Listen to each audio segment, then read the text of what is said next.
Nous accueillons l'ancien ministre, ancien patron de l'OM, homme d'affaires et comédien, Bernard Tapie. Bonsoir. Bonsoir. Alors, l'an dernier, vous aviez évoqué avec Laurent Delahousse votre combat contre une maladie, contre le cancer de l'estomac. Est-ce que je peux vous demander, tout simplement, comment vous allez aujourd'hui ? De l'estomac et de l'œsophage, on va retirer les deux. Donc, quand on retire les deux, on retire les cancers. Donc, de ce point de vue-là, les tests qu'on m'a fait depuis montrent qu'il n'y a pas eu de repousse, qu'on appelle une récidive. Donc, ça va bien. C'est difficile à vivre avec les conséquences des opérations, mais la bête bouge encore. Je vois. Vous avez fréquenté les hôpitaux. Est-ce que vous avez été un patient privilégié ? J'ai choisi l'hôpital public pour éviter ça. Deuxièmement, même si je l'avais souhaité, c'est pas dans le style des médecins de dire celui-là il est comme ci ou celui-là il est comme ça. Et ça m'a fait beaucoup de bien de les voir de près, parce que personne ne peut se rendre compte à quel point on leur est redevable. C'est des gens qui consacrent vraiment toute leur vie à ça. C'est même pas un métier, c'est un sacerdoce. C'est vraiment. Des fois, ils travaillent dans des conditions pas faciles, avec des sous-effectifs, enfin, etc. Et donc, je les ai admirés. Ils donnent la vie, ils nous accompagnent tout au long de notre existence, et ils méritent franchement un peu plus de considération qu'ils n'en ont. Alors, je ne sais pas si de votre côté, vous avez été un patient idéal, mais en tout cas, vous êtes devenu, en quelque sorte, un patient témoin.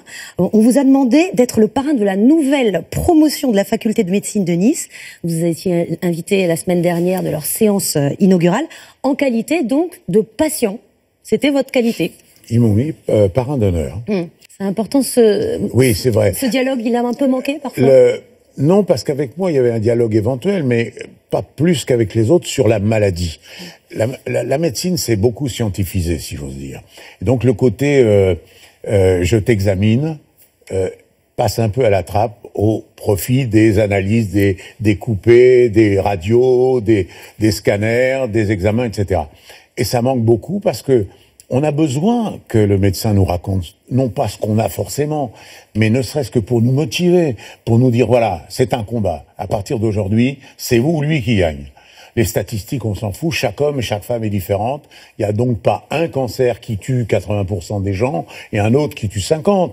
Il faut qu'il nous aide à avoir cette volonté de se battre. On gagne pas sans avoir l'envie de se battre et à garder de l'énergie. Et moi, j'ai vu des défaillances de ce côté-là, et je leur ai dit. Je leur ai dit, dites-leur, parlez-leur. Il n'y a pas assez de relations. Il y a la relation affectueuse, mais il n'y a pas la relation malade, maladie, médecin. Alors, vous avez vu d'autres défaillances au sein de l'hôpital, notamment un problème de personnel, de manque de personnel. Ah oui, ça, c'est épouvantable. Mais vous arrivez avec des solutions, malgré tout. Alors, ça, c'est ma nature. Je ne peux pas faire autrement que de me mêler de ce qui ne me regarde pas.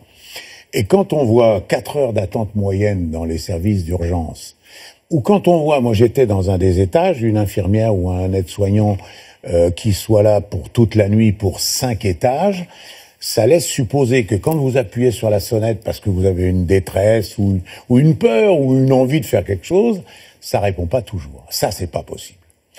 Donc, vous verrez, dans quelques semaines, grâce à des professeurs, il y en a plein, ils sont 5 ou 6, on est en train de travailler pour pouvoir élaborer l'arrivée de nouveaux sous-aides-soignants, parce que l'aide-soignant, il demande une année au moins de cours et de compétences, pour pouvoir donner un coup de main et une présence. Quand vous arrivez aux urgences, il faut que quelqu'un vous parle, ne serait-ce que pour vous demander quel est votre âge, qu'est-ce que vous faites dans la vie, etc.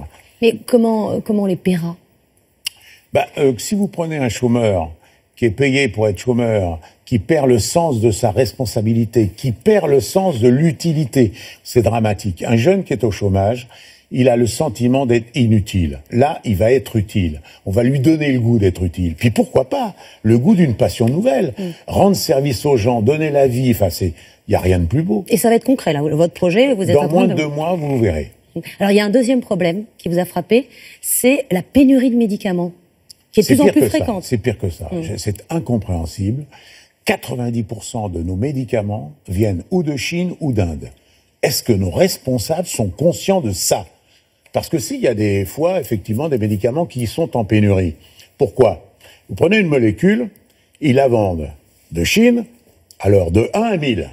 Hein, les plus pauvres, on leur vend 1, les plus riches, on leur vend 1000. Quand ils sentent qu'ils risquent d'être en pénurie, nous qui sommes à 400, 450, on est dans le milieu, on passe après les 1000. Et ça, c'est insupportable. Je vais vous dire quelque chose.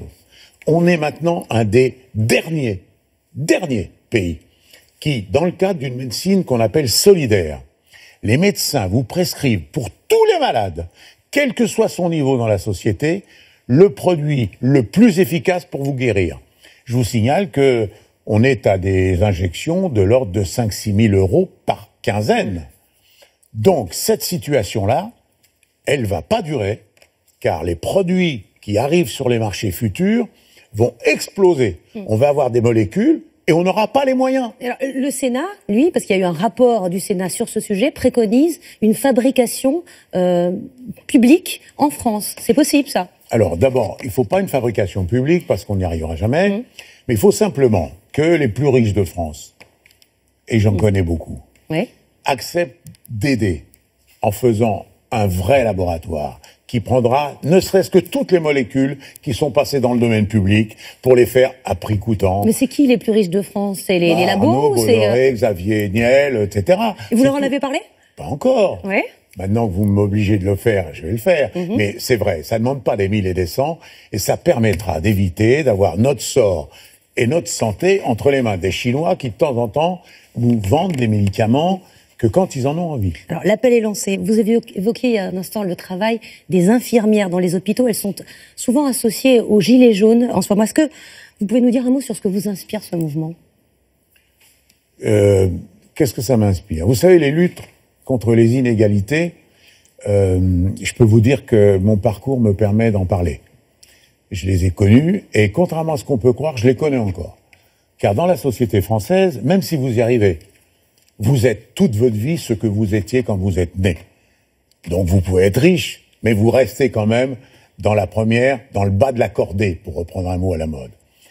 Moi, j'ai envie de leur dire, la plus grande des inégalités, elle est inimaginable. C'est 8 ans d'écart de vie entre un prolo et un cadre supérieur.